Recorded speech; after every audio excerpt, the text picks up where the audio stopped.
오늘 읽을 하나님의 말씀은 잠언 27장입니다. 잠언 27장 1절부터 8절까지 말씀을 함께 읽겠습니다.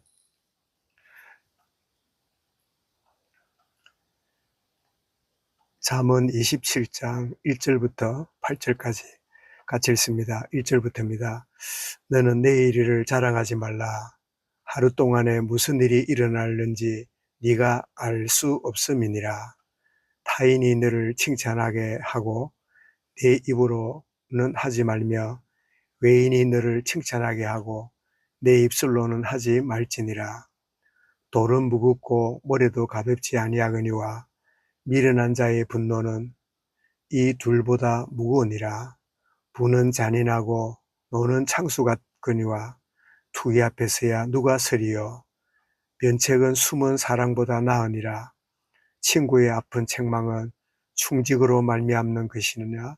원수의 잦은 입맞춤은 거짓에서 난 것이니라. 배부른 자는 꿀이라도 싫어하고 줄인 자에게는 쓴 것이라도 다니라. 고향을 떠나 유리하는 사람은 보금자리를 떠나 떠도는 새와 같으니라. 아멘. 내일 일을 자랑하지 않을 이유란 제목으로 말씀을 드리겠습니다. 잠언은 이 인간의 한계와 하나님의 초월적인 참 분임을 잘 이렇게 비교하고 대조하고 있음을 보게 됩니다. 물론 미련함과 지혜, 또 우둔함과 또 이렇게 명철함 이런 것들을 구분하고 있지만 가장 큰 것은 인간의 한계와 하나님의 초월적인 능력에 전지전능하시다. 이것을 잘 보여주는. 그런데 오늘 우리 시편 잠언 27편을 열어보니까 1절에서 너는 내일 일을 자랑하지 말라. 너는 내일 일을 자랑하지 말라. 그렇게 말씀을 하고 있습니다. 그 이유가 뭐냐 했더니 하루 동안에 무슨 일이 일어날지 날는지 네가 알 수 없음이라. 그래서 우리는 내일 일을 자랑하지 않을 이유를 몇 가지 묵상할 수 있는데, 첫 번째는 과거는 지나간 일이고 현재만 살고 있을 뿐이지 미래는 모르는 존재이기 때문에, 그래서 참 과거에 매여 있을 필요도 없고 오늘에 신실하게 살아가고 있는데, 그러나 내일 일은, 나중 일은 알지 못하는 그런 참 존재이기에 우리는 내일을 자랑치 말라라고 하는 첫 번째 이유가 되겠습니다. 그래서 전도서 8장 7절에도 보면 사람이 장래일을 알지 못하나니, 사람이 장래일을 알지 못하나니 장차 무슨 일이 있을 것을 누가 알리요. 이렇게 말씀하고 있음을 보게 됩니다. 그런가 하면 내일 일을 자랑하지 말라 하는 두 번째 이유는, 여러분, 내일 일을 이렇게 자랑한다는 말은 내일 일을 안다는 말이고, 내일을 안다는 말은 거의 신적인 존재입니다. 나는 내일 무슨 일이 날 줄 알고 있어. 나는, 그러면 참 신적인 존재고, 그 직업을 갖고 있는 사람이 점치는 자지요. 그래서 내일을 자랑하지 않을 두 번째 이유가, 인간은 내일을 알고 싶은, 하나님처럼 되고 싶은, 이것이 창세기 3장 문제 아닌가요? 네가 하나님처럼 되리라. 네가 과거도 기억하고 있고 오늘도 알고 있고 내일까지 알고 있는 하나님처럼 되리라.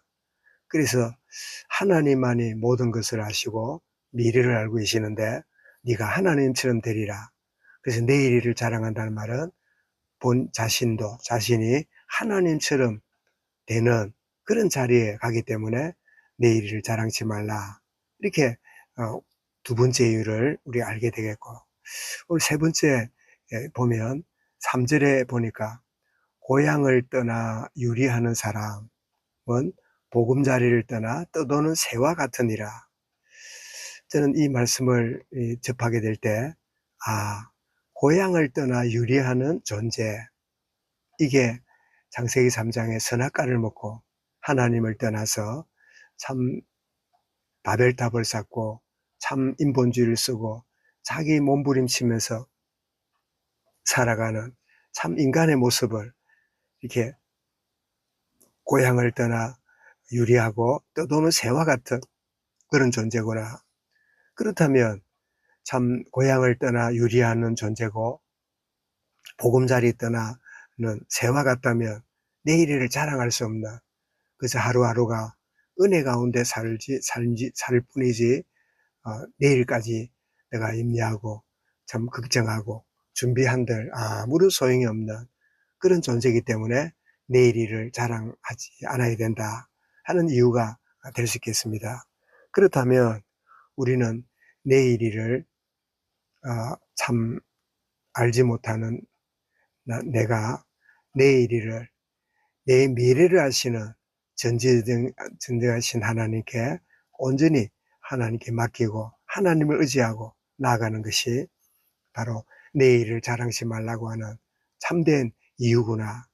그래서 우리가 이 시편 37편 5절에 보면 내 길을 여호와께 맡기라.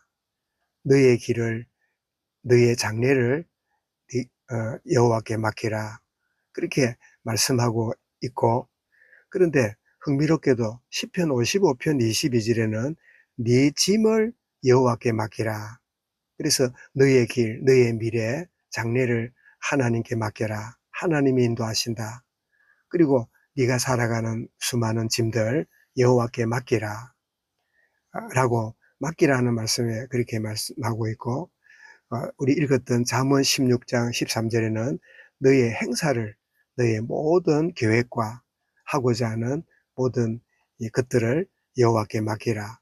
그래서 맡기라는 말이 내 길을 맡겨라, 네 짐을 맡겨라, 너의 행사를, 너 모든 스케줄과 계획을 하나님을 의지하고 하나님께 맡겨라. 그러면 참 과거의 경험을 갖고 오늘을 살아갈 뿐인 우리가 미래에 어떤 일을 만나는지 알지 못하지만 하나님이 간섭하시고 하나님이 주관하시고 하나님 맡으신다면 든든한 보장이 되고 최고의 참 인생의 걸음으로 나가게 만들 것인데, 이 사실을 우리 마음에 깊이 새기는, 그래서 네 길을 여호와께 맡기라. 왜냐하면 내 일을 알지 못하기 때문이고 너의 짐을 여호와께 맡기라. 네가 해결할 수 있는 능력이 없기 때문이고 너의 행사를 다 주께 맡기라. 하나님이 전능하신 능력으로 참 온전히 이끌어 가실 것을 알기 때문에 이 말씀을 주고 있음을 보게 되는데, 그래서 오늘 아침에 드렸던 찬송 375장에 나는 갈 길 모르니 주여 인도하소서, 어디 가야 좋을지 나를 인도하소서, 어디 가야 좋을지 나를 인도하소서. 내일을 자랑하지 못하는 연약한 존재인 우리가 드리는 찬송의 고백이지요. 이절에도 보니까 아무것도 모르니 나를 가르치소서, 어찌해야 좋을지 나를 가르치소서, 어찌해야 좋을지 나를 가르치소서. 3절에는 이렇게 고백합니다. 아이같이 어리니 나를 도와주소서, 힘도 없고 약하니 나를 도와주소서, 힘도 없고 약하니 나를 도와주소서. 그리고 4절에는 이 고백합니다. 마음심이 슬프니 나를 위로하소서, 의지없이 다니니 나를 위로하소서. 꼭 고향 떠나 유리하는 존재, 참 집 없는 떠도는 새와 같은 그런 존재, 의지없이 다니니 나를 위로하소서. 우리의 미래는 정말 하나님 손에 있고 하나님만이 나를 인도하신다는 그런 고백이지요. 의지없이 다니니 나를 위로하소서. 정말 내일을 자랑하고 참 많은 계획을 세워가지만 이 모든 것들은 하나님의 손에 전능하신 능력에 참 이 하나님의 뜻 가운데 있음을 진정으로 인정하고, 주님, 지난 날도 주님의 은혜고 오늘도 주의 은혜 가운데 사는 나에게 나의 앞날과 미래도 하나님의 선한 손길과 합력하여 선을 이루는 뜻 가운데 있음을 내가 압니다. 주님, 나를 도우시고 나를 인도하시고 순간순간마다 하나님의 지극히 선하신 참 뜻을 쫓아서 나아가는 복된 하루가 되게 하시고 순간순간이 되게 하옵소서. 참 인전상역 작전을 계획했던 네가드가 모든 계획을 실행하기 전에 갑판에 부하들과 무릎을 꿇고 하나님, 내가 다 준비했지만 이후의 모든 계획과 실행은 하나님의 손에 있습니다. 하나님의 손에 길을 맡기고 행사를 하나님께 맡깁니다. 그래 고백했다는 일화가 있지요. 오늘 하루도 여러 가지 계획들을 가지고 또 여러 가지 참 이 생각을 가지고 살아가지만 그 모든 일을 주관하시고 인도하시는 분이 여호와 하나님인 줄 알고 참 내일을 자랑치 않고 겸손히 주와 동행하는 은혜 가운데 나가는 복된 하루로 인도해 주옵소서. 이 말씀을 마음에 담고 우리 개인적으로 하나님 앞에 정말 내 길을 나의 미래를 주께 맡깁니다. 주여 나를 주관하시고 아버지 하나님 나를 온전히 인도하여 주옵소서. 우리 함께 개인적으로 기도드리겠습니다.